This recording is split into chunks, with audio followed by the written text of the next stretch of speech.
Thanks for tuning in to the Medevac podcast, powered by the Robert Irvine Foundation, whose mission is to support and strengthen the physical and mental well-being of our nation's heroes and their families. I'm one of your hosts, David Reid. And I'm your other host, Christian Meyers. Thank you very much for joining us today on the Medevac podcast. If you're new here, there's a price for the show. You have to share it with a friend or family member if you're getting something out of today's episode. And we have one of the most experienced people in the entire military, well, formerly now, joining us today. You're going to get something out of this episode. Please welcome Ramón Colón-López, also known as CZ. He is the former SEAC, or the Senior Enlisted Advisor to the Chairman of the Joint Chiefs of Staff. So the highest ranking enlisted person in the entire DoD is joining us today. So CZ, welcome. Thank you. One way to say experience is a nice way of calling people old. So Seasoned. Thank you for that. Seasoned. Salty is the word we use in the military, right? yeah, that's right. Well, that's fantastic. Right. Thanks for coming on today. We've talked about this for a long time. You and I have gotten the opportunity to travel parts of the world together, which has been great. But we're going to get to that part about all the work we're doing with the Robert Irvine Foundation and Terra Arma and some of the amazing stuff you're doing too. First and foremost, I want to rewind it back and talk about how you got started in the military, what inspired you to join. You're also from Puerto Rico as well, so I just want to kind of bridge the gap on what that connect was. So what drove me in the military and what motivated me to join the military, I think I can just basically encapsulate into necessity. I needed a lot of things in my life that I wasn't getting on the civilian sector, mainly discipline and structure. And I saw the military as a way to get that. And boy, was I not mistaken.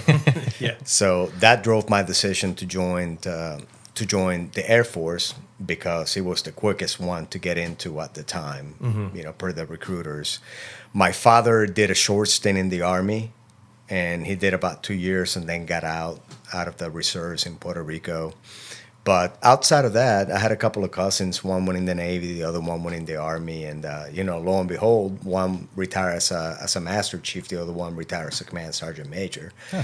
But we didn't really have a connection back in those days. It was mostly about what I needed in my life at the time. College wasn't doing it, so I just decided to enlist. How old were you at the time? 19. Okay. 19 years old, yeah. Were you getting into trouble? Oh, yeah. You said you needed structure and a little discipline. Man, so I was a wild ass. I was a party kid, from high school all the way to college. Most of my friends from high school were still around, in the Bridgeport, Fairfield area in Connecticut. And, man, it just became a Groundhog Day scenario. Yeah. You go ahead and do your schoolwork, you wait for the weekend, you party, then come back on Monday with a headache and repeat. And it was just getting old, man, And when I looked at people around me at that time, I saw what they were doing. That wasn't for me. Some of them ended up doing some great things, with the police department. Some became professionals and everything. But I didn't see myself belonging in there. So I needed to go ahead and try something totally different to find my true purpose. Absolutely. Yeah. I resonate with that completely. That's the entire reason I ended up joining too. Felt like I was spinning my wheels in college. Like, where is this going? I feel like I'm doing the same thing, in and out and in and out. Yeah. Got to see the world a little bit, experience something new. Yeah, and it's demoralizing, At some point, you're like, wow, is this the way that I'm going to be sitting on the couch saying, I wish I would have done X, Y, Z. And I didn't want to live a life of regret, man. Sure. I've seen plenty of that up to that point in my life, and no. And it's easy to do. I mean, the island life, if you will. There's a certain dynamic. There's a certain day-to-day, I'm sure. You get in kind of that routine. So so you said you picked the Air Force because it was the fastest. Did you know what you wanted to do? Did you have any experience with, you said your father was in a little bit, but did you know where you were going to go? Absolutely not. So when I went to the recruiter, his name, Technical Sergeant Derek Reason, I still remember because the guy was, he was an honest broker. I'll tell you that. Hence the reason why his name still resonates with me. But I just told him, it's like, hey, man, whatever I need to do to get the hell out of Bridgeport, please, guide me. I don't care. Just put me on a bus, and get me to wherever I need to go. And he looked for those opportunities, and I came into the Air Force open general. I didn't find out what I was going to do until I was in basic training.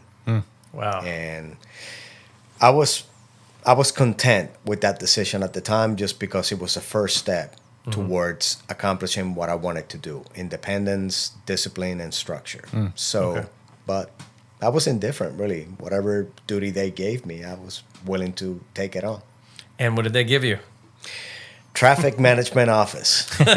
TMO. But I was excited. My English was really limited at the time, so I literally understood half the stuff that was said to me. The other half, I just pretended like I understood, smiling at it.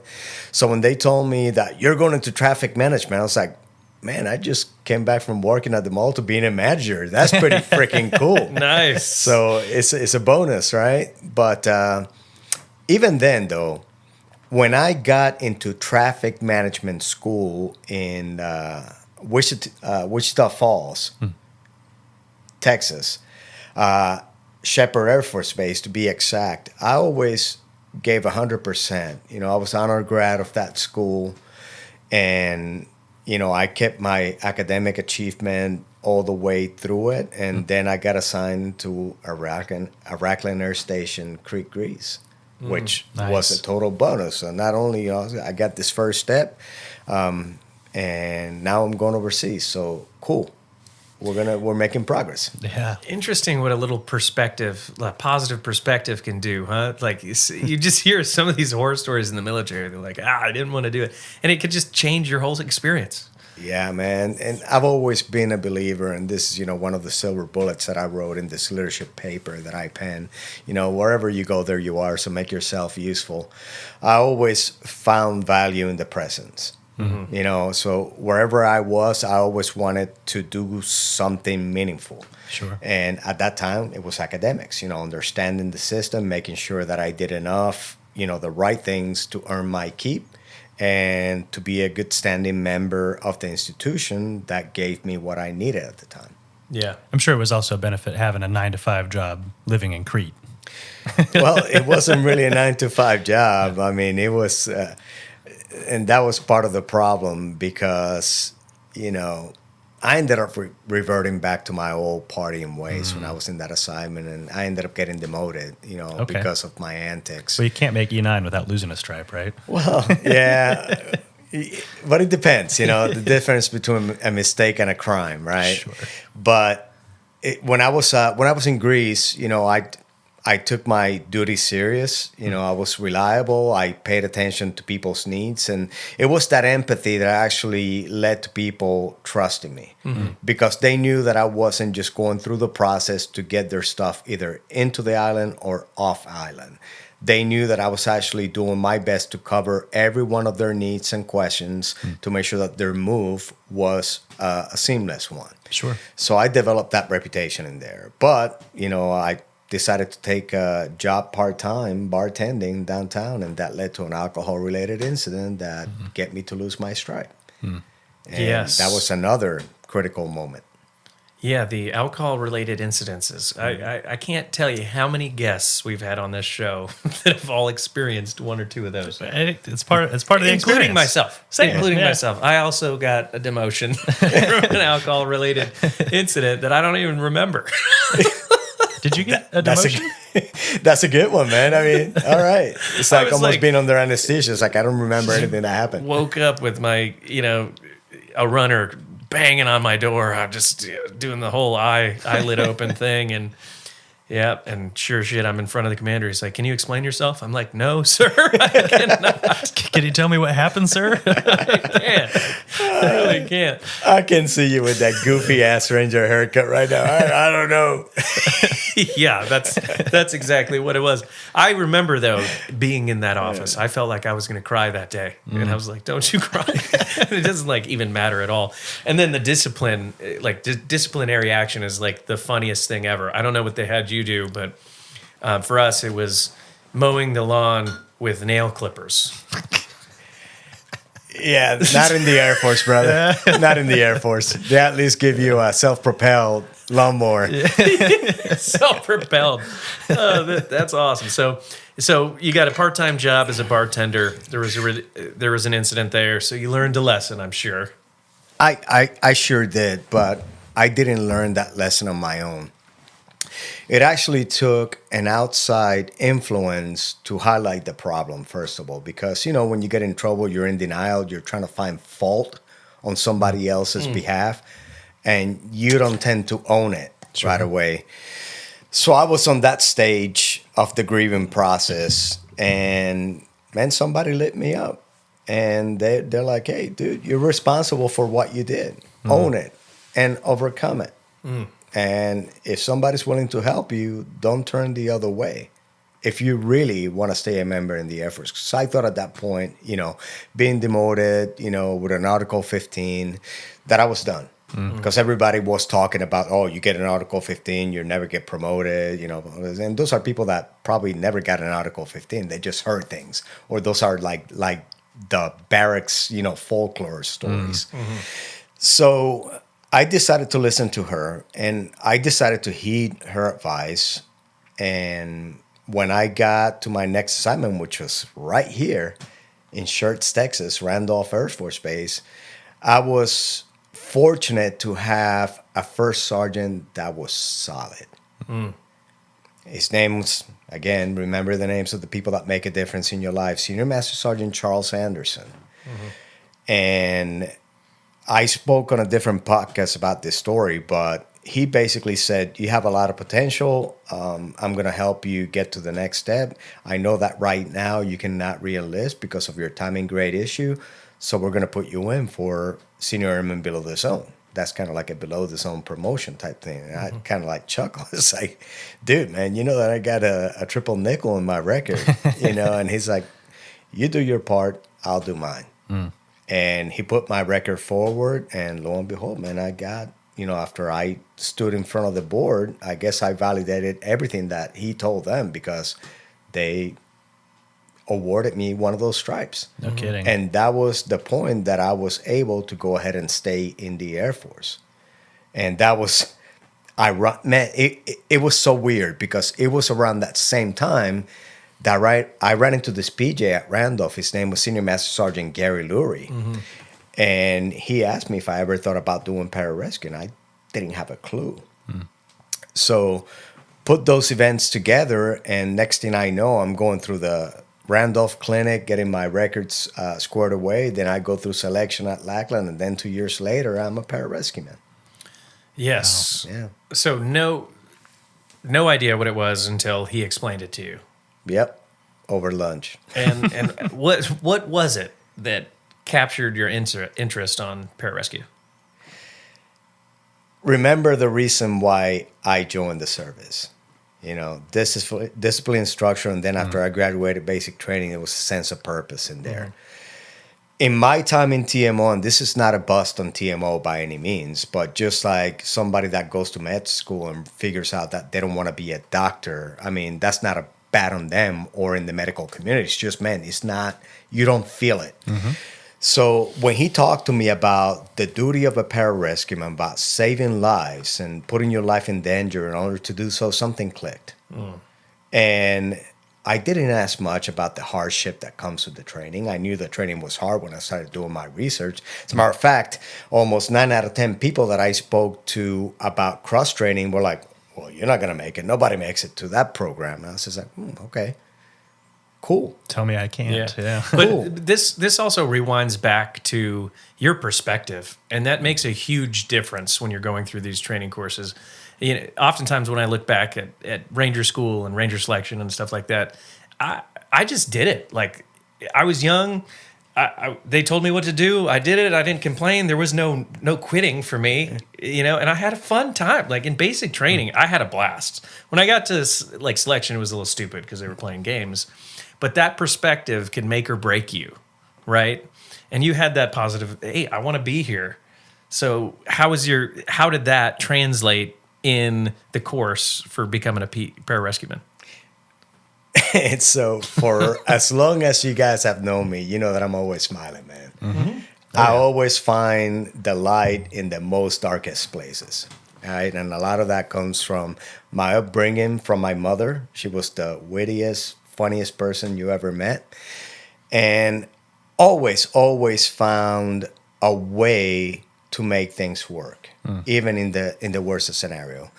When it came to the pipeline in pararescue specifically, a lot of reliance on humor. You know, we laughed at the weirdest things. We knew the pain was coming, but we also knew that at the end of the day, when you were about to put your head on that rack, on that pillow, that feeling of victory, of making it through the day was the sweetest thing. Yeah.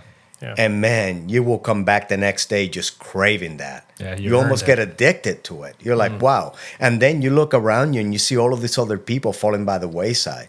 People that look on the surface a lot more capable than you.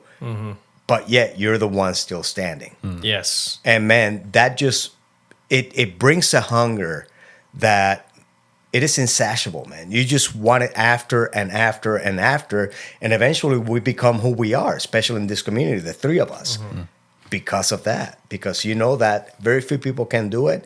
And if you have the skills and the abilities to do it, how dare you do not? Yeah. How dare you how dare you don't? That's an interesting perspective. I think that one of the reasons why I passed was because I saw other people suck harder than me, for sure. The energy vampire thing. Yeah, I would be like, man, I want this run. I feel done. My body's going to shut down, and then I'd look over and see someone just dry heaving, and I'm like, I'm good. There's another 2 miles. Yeah. And it's also about the company you keep, right? Because we had great dudes, and I have a core of friends, I call them the core 4, that we're still best buds to this day. We have a chat group where we still, shoot the shit, we just still, crack jokes on each other and everything else. And then there's a lot of other people, like you guys know Chachi, Tim Pachesa. Oh, yeah. He was in my team. Yeah. Mark Hurst. Yeah. Another JTAC ended up losing an eye in Iraq. He was in my team. David Goggins was in my team. So you had this great group of guys to where you were just like, all right, we're gonna feed off each other. And when those guys, eventually left the program, man, it hurt. It hurt. When the good guys left, it always hurt. When the quitters left, it was. We rejoiced, Thank God. because we're like, thank you, the anchor. One more anchor is gone, because certain people that were just there for I don't know what reason. The ones that really wanted it bad, man, were the ones that were just embracing the suck the most.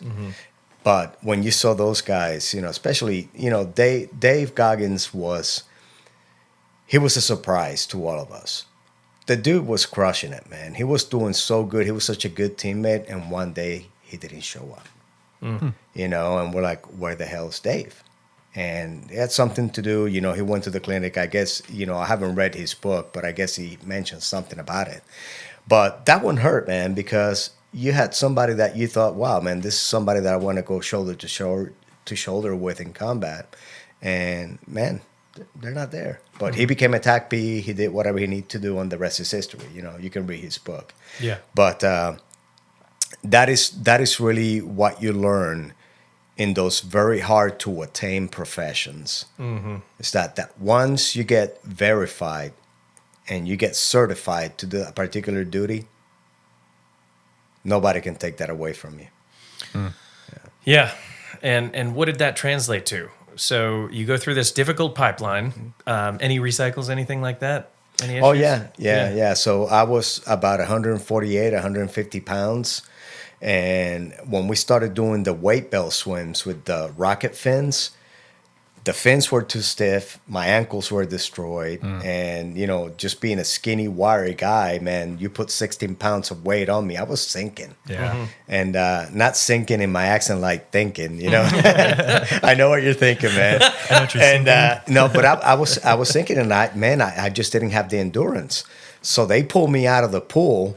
And there's a public pool right here in Schertz that I used to go to. They pulled me out of there, and they was like, all right, you got a few weeks before the next class starts. You better get your shit together. We're going to give you another shot. So I got recycled. I got sent back to Randolph. And a lot of those people that originally said, you're not going to make it through that, man, when a hero stumbles, cowards rejoice. Absolutely. And they were just like, we told you something. That's not my quote. That's a Dave Chappelle quote. So they were just like, we told you. But I was like, hey, this is just a pause. This is not a period. All right? So I need to train. And again, Charles Anderson was like, hey, man, whatever you need to do. So I started going to that pool, man. I was doing 2-3 a days, just finning as hard as I could. By the time I got back to Lackland to rejoin my new team, the instructors were surprised. They were just like, I guess you really want this bad. Because I was finning my ass off, And then from that point on, there was no quit, man.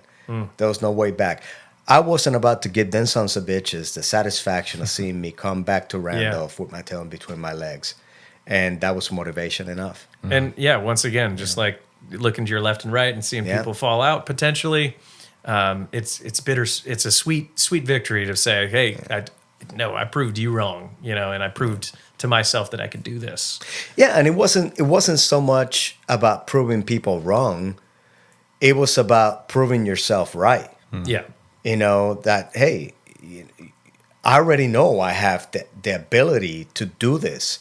So the only thing right now that can get in between that goal is this. Yeah, prove it to myself. Yeah. So how did those lessons, I mean, we've all heard, and I think culturally we're coming to the understanding that adversity is what makes or breaks you. It helps define who you become. So how did those lessons translate into your future career in the military? Everything became about the code, man. Yeah. The pararescueman's code. And for those that don't know it, it is my duty as a pararescueman to save lives and aid the injured. I will be prepared at all times to perform my assigned duties quickly and efficiently, placing these duties before personal desires and comforts. These things we do that others may live. So there's a lot to unpack on that one particular blurb that you were forced to memorize on day one. And if you didn't, you went to the mud pit. And it wasn't a memorization drill. It was a code that needed to be implanted in your brain housing group to make sure that you perform to the best of your abilities when the chips fell. And eventually, the more you believe in those words, the more you become the person that you're expected to be. It is my duty as a pararescueman. It highlights exactly what is it that you're here to do. To save lives and aid the injured. What is expected of you? You will be prepared at all times to perform your assigned duties. How? Quickly and efficiently. All right? And what are you willing to sacrifice? Placing these duties before personal desires and comforts. And why are you willing to do all of this? These things we do that others may live. That just became a script for life in anything that I did. And I dissected it in such way, just like I dissect the oath of enlistment. Why am I here? And what do you need to do to earn your keep today? Yeah. That's fantastic. So from there, passing selection, getting through your pararescue training, where was your first duty station? I went to the 48th Rescue Squadron in Holloman Air Force Base. Nice. Right now, the 48th, it's got a couple of incarnations. They were in Florida, then a hurricane wiped them out of there. Then they moved to Holloman, and then they went to Arizona. Yeah. But I was there. It was a very small team. It was one of the newer teams. And an undesirable assignment location, Alamogordo, New Mexico. There was nothing. Middle of nowhere. in Alamogordo, New Mexico. As a matter of fact, they had so few light poles that you will see dogs in line waiting to take a piss on it. And we got to Holloman, and again, it was that sense of team. So 2 out of those guys that I consider my bestest of friends also got assigned with me there to Holloman. And that's where I met Janet. Janet had just wrapped up a 4-year assignment at Hickam Air Force Base, and she got orders to Holloman. So she was just like, what the hell did I do, and who did I piss off? Downgrade, yeah. But, just how life goes, here we are, September, October timeframe, and we had a German squadron at Holloman. and they were doing their Oktoberfest. And every year they will bring the brats, they will bring the beer, they will bring everything. And they were having a gathering one night. And they put the kegs in the corners, per unit. So here's the rescue keg, here's a stealth fighter keg and everything else. And I'm sitting with a couple of my boys drinking a beer, and it was like a scene from an 80s movies, bro. She walks in, she was full denim, up and down. Denim on denim. Canadian tuxedo. Freaking hair, fucking like a Cinderella video. Big hair, yeah. Oh, yeah, Like White blonde. Yeah, it looked like a really cute Pomeranian. And she'll kill me for this. But, man, she looked so hot. She just came in and just a tiny little thing. And, of course, all kinds of dudes are asking her to dance. And she's just, like, hey, just want a beer. So finally, I decided to build the courage and just call her over, and I got the same treatment as the other dudes. But I went and started talking to her. I was just like, hey, just come over and have a beer with us, blah, blah, blah. So she sat down with us, and we're just laughing our asses off all night, having a good time. And then I got the Heisman, the stiff arm. All right, I'll see you later, dude. And I went to ALS, and I think she deployed, so I didn't see her for a while. And then we were reunited after. And, yeah. And you've been married for... And we got married in September of 1999. It's insane that, one of my favorite dynamics about you, CZ, is that relationship you have. You hear horror stories about relationships within the military, especially branch on branch, whatever it is, with like relationships within, and like you still have a blast. You always have fun. You're always laughing. I've met her several times, and it's always a good time. So I appreciate that dynamic, but it seems to me like your heart goes in 100% and then some, and that's part of our creed. The Ranger creed is 100% and then some. So that's what you do in this relationship, and you've made that work all the way up to the Joint Chiefs level, right? As the Senior Enlisted Advisor to that Joint Chiefs. So, a question towards that relationship is how'd you make it work? How did you find the time to make that relationship work and be successful? In the beginning, I have to say that it was difficult, but just like anything in life, at some point you're going to have to manage expectations, right? Mm-hmm. And transparency typically saves the day. Never kept anything from her. She knew by profession what was going to be required of me. That was the point where she made the decision to leave military service because she knew what was coming. Mm-hmm. And it wasn't because we were wanting to start a family or anything, because we decided no kids from the beginning. And that was just a decision. You want them? No. You want them? No. Okay, settled. So we knew that we wanted to spend time together. We knew that we wanted to be together. And that for whatever reason, personal reasons, when we met, a void was filled on each one of us. And a void that was filled because we were together. And we had fun. There's always been a lot of humor. Mm-hmm. Man, she is freaking hilarious. And that was one of the things, man. It didn't matter how mad we got on each other. And it hasn't always been, roses and champagne. We have had some very, very rough times, specifically, after 9/11 and some heavy deployment schedules. But we always found a way to come through, man. And it was back to that same mentality. So when you live your life without much and you achieve something, and meaning purpose, I'm not talking monetary value or anything. I'm talking about achieving purpose as a person, and you get to appreciate the benefits of hard work and dedication. That's not just for a job, man. That becomes a habit that applies to everything in your life. Mm-hmm. So even when we had the worst of arguments, man, we always found a way to come back, because there was no quitting on that either, And at times, man, it was really tough, but we always found a way. That's the reason we're together today. Mm-hmm. Yeah. That's an amazing dynamic, and every time I see you guys, you're always laughing, which is great. She's hilarious. So walk me through how you progressed from going into a special operations unit to the leadership side of things, right? Is going into senior leaders, into that SEAC position. What did that look like? It begins in basic training. I mentioned that my English was pretty limited, and my drill sergeant at the time, Staff Sergeant Timothy Hank Herricks, again, names you remember because they make an impact in your life. Our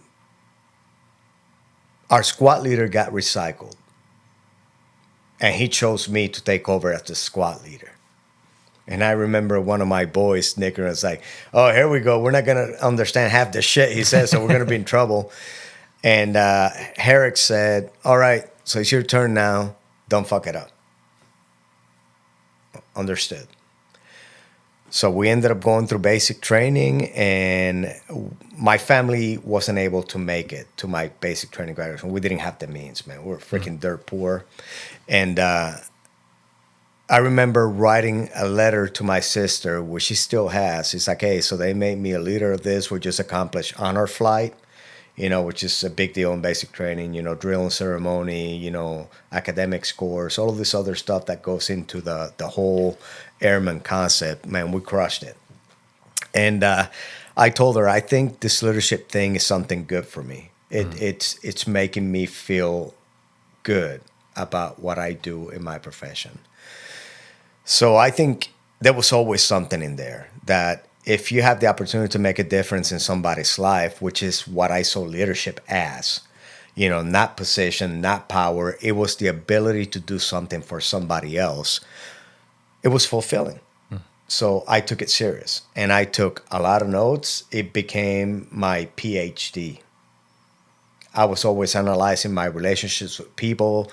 When things will get sideways, I will ask why. And I was always trying to find my fault in the whole situation. Then I will read something, and it will go ahead and spark a thought in my mind. Okay, I can relate to that. Let me go ahead and put my own thoughts to that particular thought of somebody else. And it was just a consistent approach to dealing with people that actually led me to become the leader that I became. And it wasn't because I wanted a certain position. I had high ambitions, but I knew that in order to fulfill those ambitions, I needed to have high potential. So it wasn't about pulling the wool over people's eyes with bullshit reports that basically don't depict, who you are, with, lining up with the right people so that they bring you along with them. No. You're blazing your own path, and your credibility is going to be the torch that is actually blazing it. So just ended up doing that for my career consistently, and it just led to where I got chosen by the chairman to be his Senior Enlisted Advisor.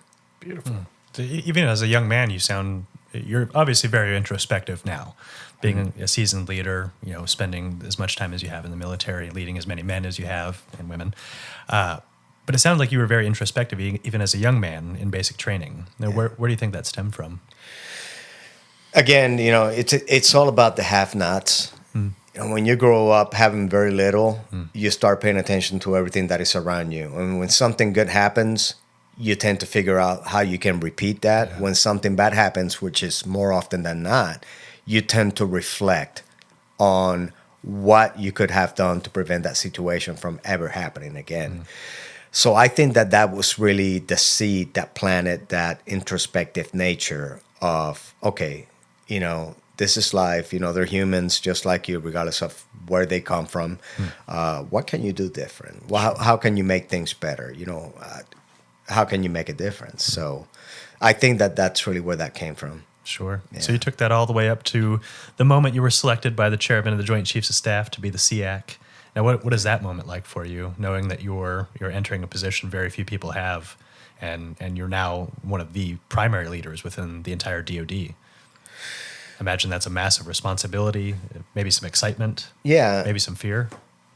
Well, no fear, no fear, because fear comes from people that often lack confidence, and that is not to be cocky or presumptuous that I got what it takes to do it, but it's just that you get to see the people that you're surrounded by, and when you make it to the level of assessing for the duty of the SEAC, man, you're surrounded by some pretty square-aware people. Absolutely. Yeah. And every single one of them is your peer, and you have grown up when you have served with them together. So that's the one thing that, kind of like brings a little bit of nerve into it. But I always saw life as, man, this is who I am. I'm going to be as transparent as I'm going to be. And if I don't fit your needs, then so be it. But I'm not going to try to make myself something that I'm not in order to cater to your wants and eventually fail your needs. So I just decided to just always be open about who I am, the way that I do things. And if I'm your cup of tea, drink me. If not, throw me in the trash. Break the mold a little bit. Yeah. Can you talk about the position of SEAC? Yeah, I mean, you're the fourth SEAC. What is that position? Why was it brought along?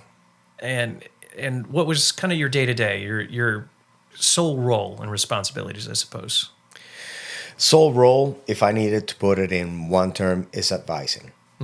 You're not a decision maker. You don't have the power to... You have the power to shape policy, but you don't have the power to make your advice stick. And you have to live with that. And that is probably one of the hardest things about the duty. For example, there were a lot of changes that took place in the 4 years that I was a SEAC. And I was against some of them. And I made it really clear at the table. And I was the only enlisted person making it clear to the table. And then they will still go in the opposite direction. That is very frustrating. That is very frustrating in the sense that, number one, you have to live with that decision, and the only thing that you can do in disagreement or protest is quit.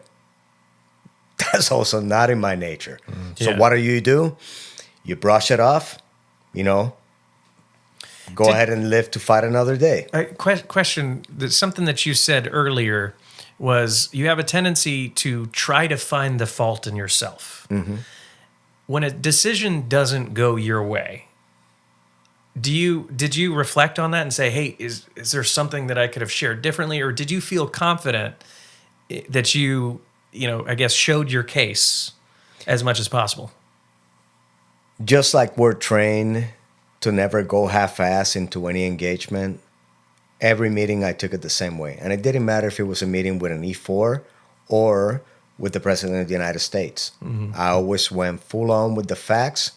I built a rational case to state my position, and I left no question on why I was standing for such position. So it wasn't a matter of, man, I wasn't in my game today. That was not an option. Yeah. Because when you're the only enlisted person in the room and you're surrounded by all of these officers and SESs and so on, and the expectation is that you advocate on behalf of the total force, you cannot fail. You need to bring the voice forward. So it was never a matter of, man, I wish I could have done something better. I can honestly say that I sleep peacefully tonight because every time I went to fight, I fought my case and I fought it hard. Now, the ones that I won and the ones that I lost, that's in between me and them. And there's a certain honor code in working in those circles to where you don't go out and start calling people on their bullshit. Sure. So I did my best to represent the force with what I felt it was right, what I knew was right, but sometimes people go in different directions because of agendas. It's more of or somewhat of a political position being at that height, right? It is not. And that is something that people mistake. Okay. Even the chairman of the Joint Chiefs, right? The Secretary of Defense is a political position. Yes, appointed. Right? The chairman is a political and everybody below. But because we are advising the Secretary of Defense and the President in turn, there's a misconception that the positions are somewhat political. Okay. Now, for my peers at the services, like the Chief Master of the Air Force, Sergeant Major of the Marine Corps, their Title 10 responsibilities shield them from all of that. Yes. There's this gray area at the Joint Staff, specifically with the chairman, the vice chairman, and the SEAC, that it can get murky at times. Sure. Well, And there's a you lot have of eyes. yeah, and you have to be really cognizant that you are an apolitical entity acting on behalf of the force. Yeah, I can see. That's why it's so important to choose the right people Yeah. for that job, though, right? To ensure that they're doing what's right on behalf of the rest of the force instead of themselves or whoever else might be trying to steer them in a direction, right? Yeah, and I got a good sense of it because I served both administrations, the first Trump administration and then the Biden administration. But Yeah. you get to see how the focus shifts depending on the political aspirations of some. And it can be frustrating at times because you know that our job is even keel. Yeah. Our duty is consistent. It's to fight wars, man, to kick ass. Yeah. And Plain and simple. when people start doing certain things that goes against our ethos and our culture, it's really disruptive. And we got to see it. We got Yeah. to see it, on each side of things. Yeah. But I think that was one of the most frustrating things. Just, man, what part of we need to be ready for war don't you get?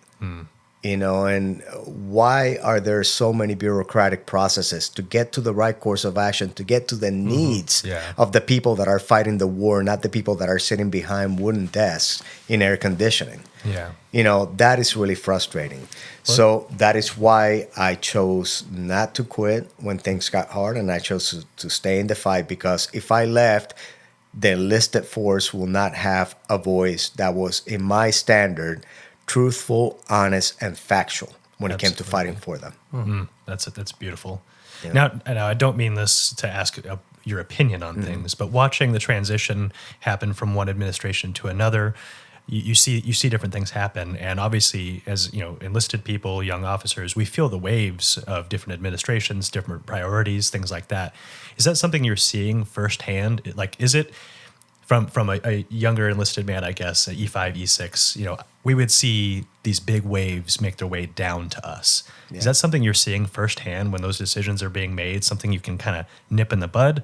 Or is it something that's just unstoppable because X, Y, and Z?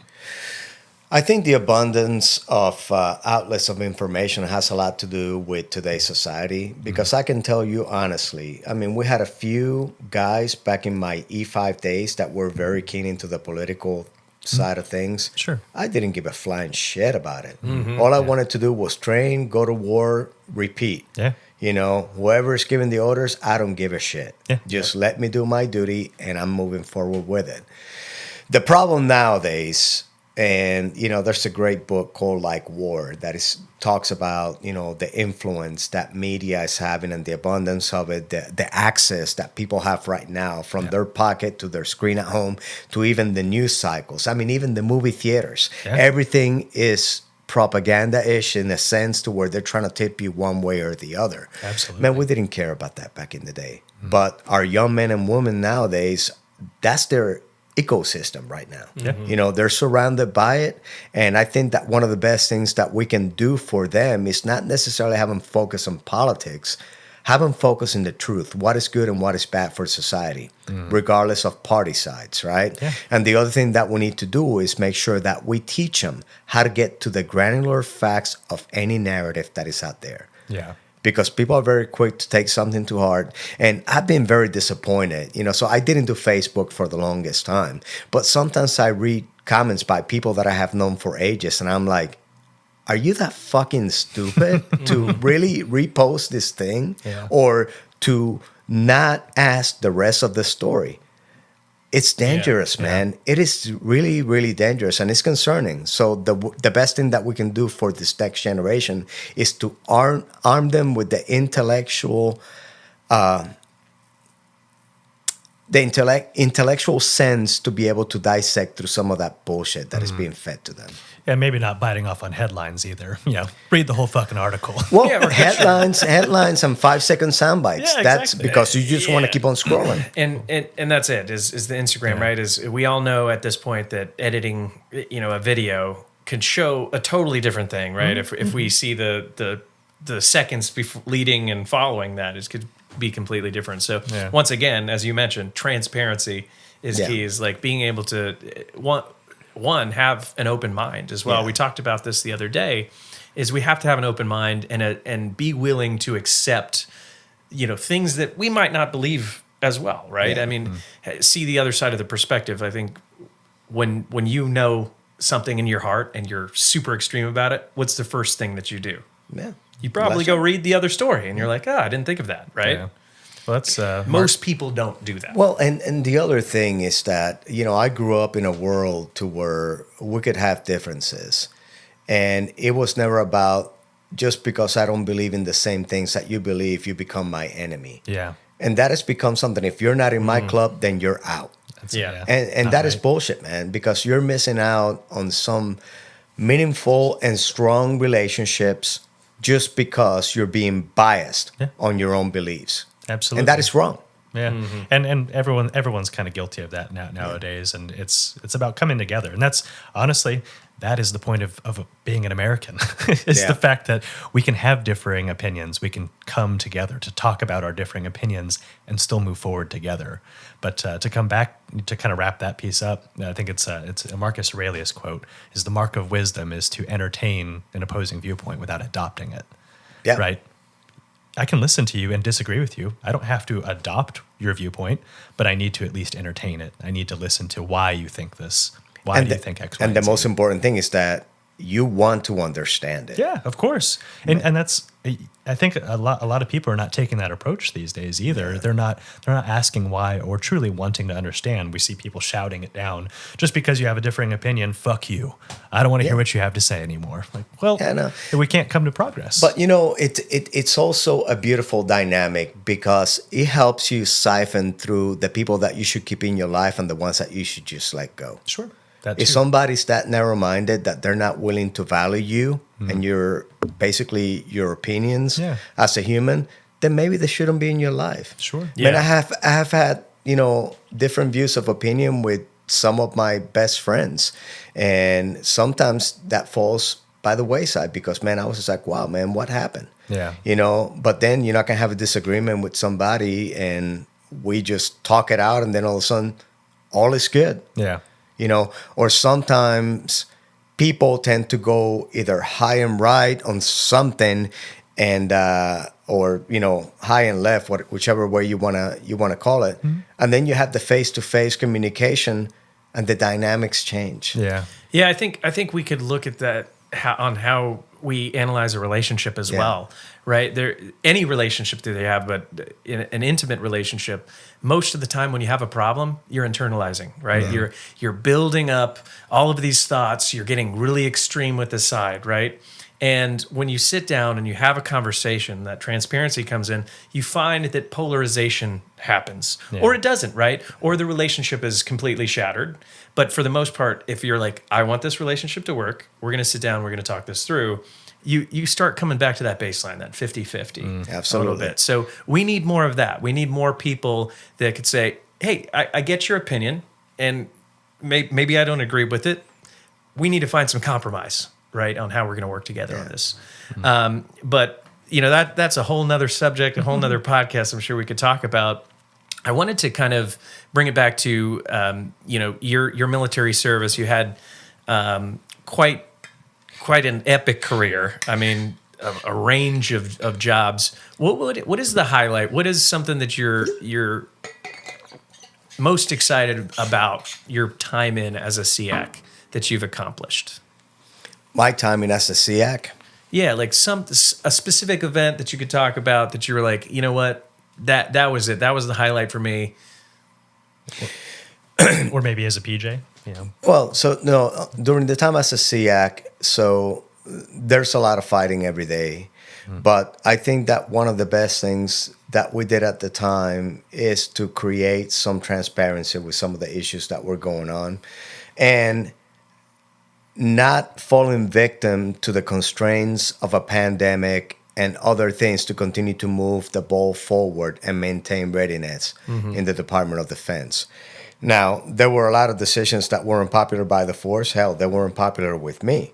But I'm not the one that is going to go ahead and start being the negative Nelly and get everybody on the side of combat ineffectiveness because they lose faith in the system. Yeah. There were plenty of things that happened throughout my 33-year career that can potentially would have put me on a platform and said, this is bullshit. I can't believe it. Screw this military.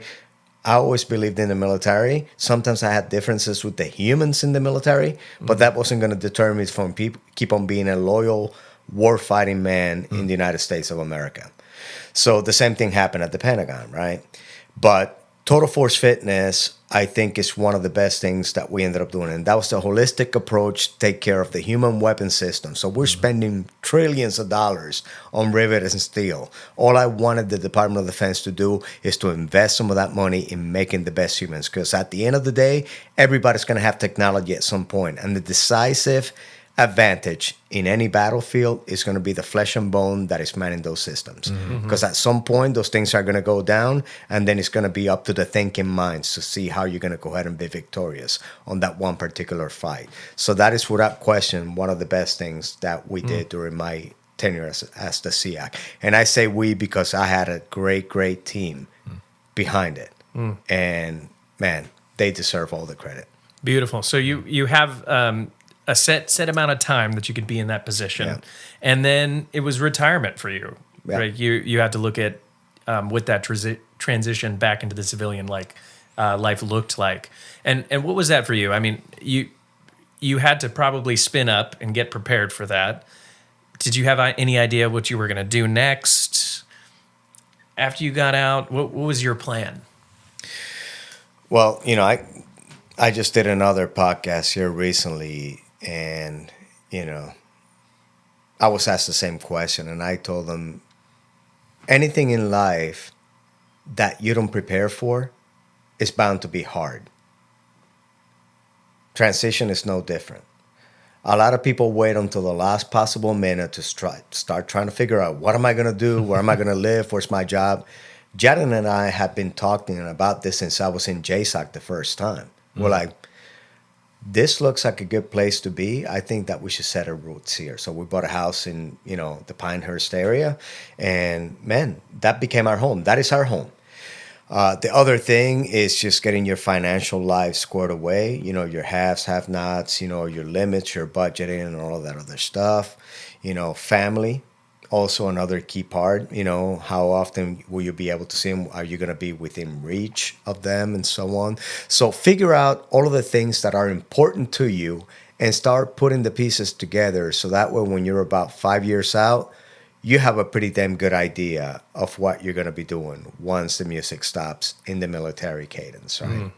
So we knew that. We knew exactly where we were going to live. I knew that we had worked our way to where I didn't have to work if I didn't have to, And it was just a very peaceful state of mind to where you're just like, wow, I'm finally going to get a little bit of a break. I'm finally going to spend more time with my family. And, man, that was good. It was refreshing. I knew that I didn't want to work full time. I didn't want to report to an office ever again. And whatever I did, it had to be fun and with good people. Yeah. And then those opportunities started surfacing. Here's the three of us, right? Yeah. We're having an absolute blast doing a lot of good. Of retirement was me. I get it, Caesar. I know, it's fine. I know you guys, but really, that's the essence of finding happiness and having a good, smooth transition. Is charting your path and then staying true to your expectations of what you really want to do and not settling for a paycheck. Yes. It is just continuing that purpose and just living. That's it. Yeah. That's beautiful. I have to say that we have to get you on for another podcast because there's just so much to cover. But one of the final questions I want to say is what are you doing now? Like what excites you? What brought that sense of a new established sense of purpose back to you, right? Because oftentimes we find identity within our military service. That's one of the things that we talk about with every guest that comes on is, man, and then when I got out, I was lost, right? So we talk about it too. It's not your identity, but you do have to have a sense of purpose. And what is your position? Is it living vicariously through that past? Or is it something that you're doing in the future for yourself? So what does that look like for you? I am always going to be an airman. I'm always going to be a pararescueman that filled the position of SEAC. You know, pararescue was really what defined me as a warfighter in the armed forces of the United States. And I'm never going to forget that. But I do tell you that when it was time to hang up the beret, I did it peacefully because I know that there's people out there that are willing to do exactly what I was doing back in the day. And it is all about confidence in the next generation that is going to be doing the war fighting back then. To me, I don't look back wishing that I was still in. I miss a lot of things about my time, specifically in the Joint Special Operations arena. But man, that was my time and that was my space. And I felt I did it to the best of my abilities. So I live with no regrets at all. A lot of people, you know, they talk about their bucket lists. And to me, bucket lists are just inventory of regrets because it's shit that they wish they would have done that they never did. And now they're whining about it, you know? So every time an opportunity presented, man, I went full on it. Yeah. And it was nerve-wracking at times for both Janet and I, but man, we lived. Yeah. We lived. We experienced. And now, if I'm on my dying bed tomorrow, I have a shit ton of memories that I can binge watch, you know, because it was a life well lived. And that is really when you find your inner peace, man. When you know that you have given it your all, that you never slacked off. And those times that you slacked off, you learn a very, very valuable lesson that you're imparting on other people to prevent them from making the same mistake. And that's really what life is all about. And I think that Janet and I have done that just right. Beautiful. What are you doing now? So at the moment, I am working with both of you. Yeah. So just recently got in with Terra Arma. And we just want to bring it to the next level. It is a quality product that I believe in. As a matter of fact, I'm wearing it right now. And there's a lot of potential. And what you two put together, I think, is something that deserves a lot more attention and a larger market. So we're going to be working very, very heavy on that. Not only because you guys deserve it for all the hard work that you have put into it, but because people deserve a quality product out there. And that's not the only thing you're working on, CZ. I mean, you're doing quite a bit. You do a lot of keynotes, your panel discussions, new book coming out, right? Yeah, so a lot of the lessons that I learned in my leadership journey from basic training all the way up until my retirement is going to be encapsulated in a book called Carnivore Leadership, Taking Charge Instead of Taking Shit. And it's coming out here this fall for public release. I think the early release is going to be sometime after the summer. Perfect. But we're going to be putting out there. It's in the final editing round. I also work with the Robert Irvine Foundation, doing a lot of philanthropy and helping our first responders and service members and their families with a lot of different projects. Anything from meals to adaptive systems to keep wounded warriors going to fundraising. I mean, we do it all just to make sure that we keep that particular small segment of society focused on what is important to them. War fighting, and when they get out of the fight, that they're always taken care of and appreciated. And then consulting on the strategic level to prevent fraud and waste in the way that we get equipment to our military people, the way that industry reacts towards the deep pockets of the Department of Defense, the anti-vultures, you know? Yes. So we're doing a lot of work just to make sure that we keep the system as honest and possible, as clean, to make sure that the warfighter gets what they need and that the big companies are not just basically raping the government out of every nickel and dime in something that is never going to materialize. Yeah, no more $90,000 washers, right? Yeah, some of that stuff is just flat out. $90,000 bag of bushings. No, some of that stuff is just criminal and a bunch of shit. Yeah. But you know, there's a lot of good things happening right now. You know, when it comes to accountability, and I think it is long overdue. Absolutely. Because at the end of the day, you know, it pains me to know that we couldn't buy people proper body armor, but somebody's lining their pockets because of a fucking toilet. Right. Yep. No. Disgusting. Yeah. It takes people like you. CZ, you are a powerful and an inspirational human being, and I'm proud to know you. And I'm proud that there's people like you who are willing to sacrifice everything and to stand on their laurels and to do what's right. Not only for yourself but for everyone else. You've done it, basically since day one. You've offered to give your life in sacrifice of saving other people. And you've led men and women in this country in a very, very profound way. Really, really appreciate your time today and filling us in on everything too. Brother, I appreciate it, man. CZ, years of service and continuing to serve. Thanks so much for coming on today and sharing your story. We're going to definitely have you on back again, because I know personally there's a lot of stories in the PGA world and some of the things you were involved in that I would love to do a deep dive on. Yeah. Just remember that part of quiet professionalism is just quietness. But well, I wasn't talking about that. I was talking about peanut butter, but all right, brother. Well, it's great having you on. We're excited. We're right after this. We're going off to speaking of continue to serve our partners at Terra Arma, who do manufacturing for those who are with the visually impaired and blind, doing an event called Dining in the Dark tonight, which we're excited about. So we get to experience a meal blindfolded, what it's like. So we're gonna pack up and do that. So we're super excited. Go have some dinner. We appreciate your time, Mr. CZ. We will have you on here pretty soon. Thank you for having me, guys. Thanks, brother. This has been the Medevac podcast, ladies and gentlemen. Like I said, I know you got something out of this. Go ahead and share it. Hit the comment button, hit the like button, whatever it is. We'll see you guys next week. See you next time. Bye.